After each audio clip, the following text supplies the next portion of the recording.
घुसपैठिया बचाओ यात्रा बिहार में निकली, साफ हो गए बिहार पड़ेनी, बांग्ला पड़े।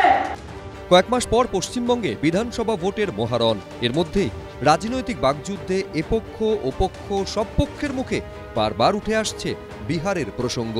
সংসদে হোক বা সংসদের বাইরে, নরেন্দ্র মোদী, মমতা বন্দ্যোপাধ্যায় কিংবা অমিত শাহ, সবার মুখেই উঠে আসছে বিহারের বিধানসভা ভোটের ফলাফলের প্রসঙ্গ, যেখানে এসআইআর এর বিরোধিতায় এবং ভোট চুরির অভিযোগে বিরোধীরা ব্যাপক প্রচার চালালেও শেষ অবধি বিজেপি জোটের জয় হয়।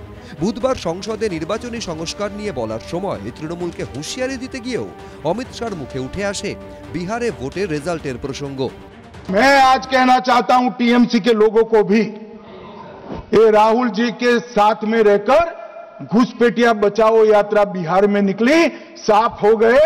आप भी घुसपैठियों को बचाओगे तो वहां भारतीय जनता पार्टी का विजय तय।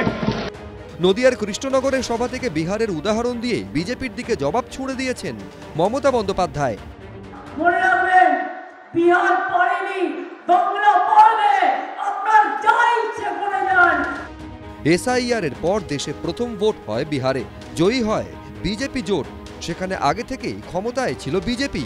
পশ্চিমবঙ্গ হলো দেশের প্রথম বিরোধী শাসিত রাজ্য যেখানে এসআইআর এর পর ভোট হবে। কি হবে রেজাল্ট? আশাবুল হোসেন, শিবাশিস মৌলিক, এবিপি আনন্দ।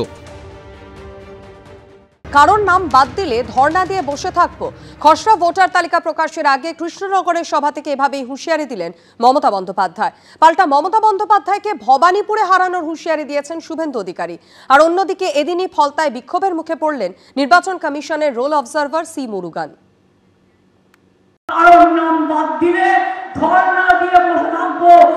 এখানে একজন স্বরাষ্ট্রমন্ত্রী আছে, এক চোখে তার দুর্যোধন আর এক চোখে তার দুঃশাসন। মমতা ব্যানার্জি এপ্রিলে প্রাক্তন হবে, কেউ আটকাতে পারবেন না। চাপানুতোর বাগবিতণ্ডা, রাজনৈতিক আকচাকচি, দাবি, হুমকি, হুঁশিয়ারি, হুঙ্কার, বিক্ষোভের মধ্যেই বৃহস্পতিবার শেষ হলেও এনুমারেশন ফর্মের তথ্য ওয়েবসাইটে আপলোড করার সময়সীমা। তবে উত্তাপ আরও বাড়ল। 16 ডিসেম্বর অর্থাৎ মঙ্গলবার প্রকাশিত হবে খসড়া ভোটার তালিকা। তার আগে কৃষ্ণনগরের সভা থেকে সরাসরি ধর্ণায় বসার হুঁশিয়ারি দিলেন মমতা বন্দ্যোপাধ্যায়। কারণ নাম বাদ দিলে ধর্ণা দিয়ে বসে থাকবো যতক্ষণ পর্যন্ত ধর্ণা দেবেন আপনাদের নাম না তুলবে। সব এজেন্সি বিজেপির দালাল হয়ে গেছে। এরা জানে না বিজেপি চিরকাল ক্ষমতায় থাকবে না। 29 কেন, 29-এর আগেই উল্টোবে। 29 পর্যন্ত দিল্লিতে ওদের যেতে হবে না। আমি নন্দীগ্রামে হারিয়েছি, আমি আপনাকে বললাম ভবানীপুরেও হারাবো। মমতা প্রাক্তন হবে। ভোটার তালিকায় স্বচ্ছতার স্বার্থেই এসআইআর বলে যখন বারবার দাবি করছে নির্বাচন কমিশন ও বিজেপি, তখন মুখ্যমন্ত্রীর গলায় শোনা গেল অন্য ভোটার তালিকা প্রসঙ্গ। এখনকার ইলেকশন কমিশনের কাজ হচ্ছে, বিজেপি একটা কমপ্লেন দিয়েছে, অনেক সবার নামে কমপ্লেন দিয়েছে, মানে বিজেপি ছাড়া সবার নাম বাদ। বিজেপি আইটি সেল আপনাদের ভোটার লিস্ট তৈরি করে দেবে, সেই ভোটার লিস্টে আপনারা ভোট করবেন। আপনি যে বিভ্রান্ত করার চেষ্টা করেন আপনার নিজস্ব এজেন্ডার জন্য, এটা বাংলার মানুষ এখন বুঝে গেছে। সিএ এর সময় সেম জিনিস করলেন। আপনি এতদিন যে ইলেকশন জিতে এসেছেন, বাংলার মানুষ বুঝতে পারছে সেগুলো এই ভুয়ো ভোটারের দ্বারা। এগুলোতে কিচ্ছু হবে না। এসআইআর হবে, বাংলার মানুষ 2026-এ স্বচ্ছ ভোটার রোলে ইলেকশন দেবে। এরই মধ্যে বৃহস্পতিবারই ফলতায় বিক্ষোভের মুখে পড়লেন নির্বাচন কমিশনের রোল অবজারভার সি মুরুগান। 100 দিনের টাকা পাইনি, আবাস যোজনার ঘর পাইনি, তখন কোথায় ছিল বিজেপির দালালগুলো? আমাদের সঙ্গে কে ছিল? আমাদের মাননীয় সাংসদ, আমাদের মাননীয় মুখ্যমন্ত্রী। তারা আমাদের পাশে 24 ঘন্টায় 20 ঘন্টা দাঁড়াচ্ছে। আমরা কি করছি না করছি, কি খাচ্ছি আমাদেরকে দেখছো। তাহলে আজকে কেন এই দালালিটা হবে? কোনো দালালি এখানে চলবে না, বিজেপির দালালি চলবেই না। এসআইআর এর শেষ লগ্নেও বৃহস্পতিবার স্বরূপনগরের হাকিমপুর সীমান্তে দেখা গেল ভারত থেকে বাংলাদেশে ফেরার ছবি।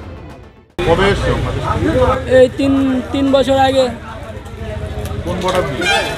তা জানি না, বর্ডারের নাম টাম জানি না। দালাল থেকে ওই বাবার সাথে এসেছিলাম। খসড়া ভোটার তালিকা প্রকাশের পর কোন পথে এগোয় রাজ্য রাজনীতি, এখন নজর সেদিকে। আশাবুল হোসেন, কৌশিক গাতাইত ও সমীরণ পালের রিপোর্ট, এবিপি আনন্দ। এবিপি আনন্দ, এগিয়ে থাকে, এগিয়ে রাখে।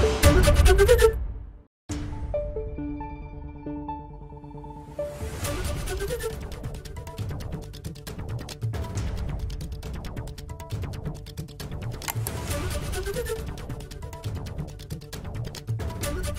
you.